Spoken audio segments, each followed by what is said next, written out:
All right, so while I paused all that, I went ahead and countersunk the back of this, put a screw in to my wedge.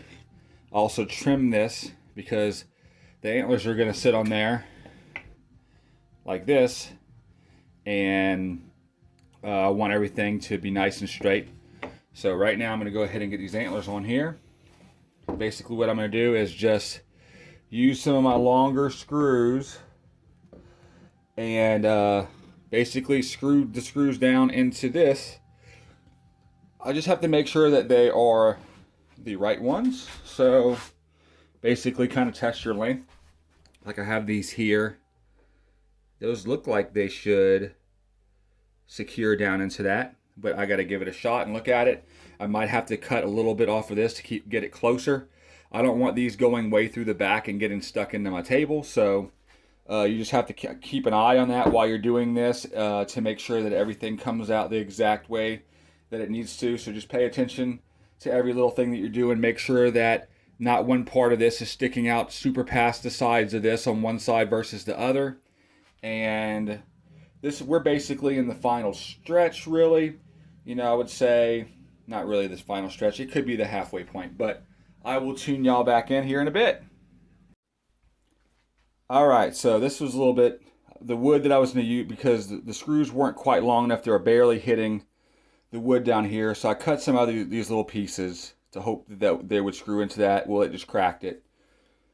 So the screws are acting like stabilizers. They are like dug in a little bit. So I just countersunk another hole here and screwed a screw here. Now it's actually very solid, like really solid.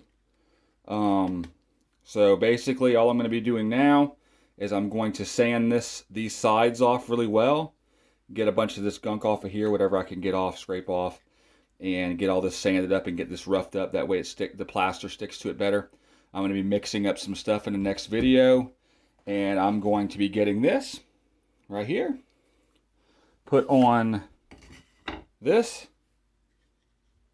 like that, and it's going to look amazing. I'm really happy about it. Thank y'all for watching the video. Just stay tuned for the rest of it, which will be here in a second. All right. So I just came and did a few little extra touch-ups on making sure that some of the, leftover flesh was removed off the skull. Everything was sanded and straight the way I wanted it to be. All the glue that I'd put on, which was this Gorilla Glue here, the one that says bonds virtually everything. Did a great job. This stuff does tend to run though, so make sure you keep an eye on that. But this stuff doesn't foam up and like expand kind of like the other type of Gorilla Glue did. I also have this Gorilla Wood Glue that's really awesome too. It's way better than the Elmer's Wood Glue, in my opinion. I think it's great. This is this is my rough draft. Not really a rough draft. This is what it's going to look like. Oops. Let me give y'all a see here.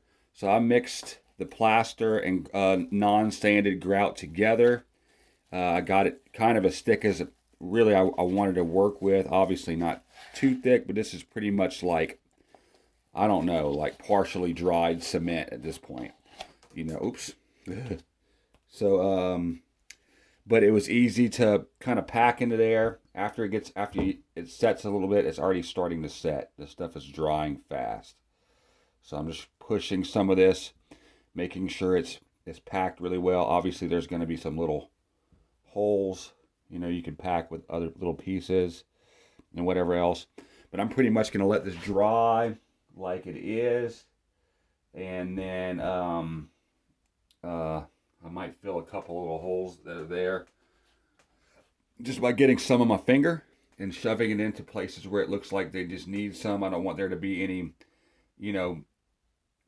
not so finished spots under the leather.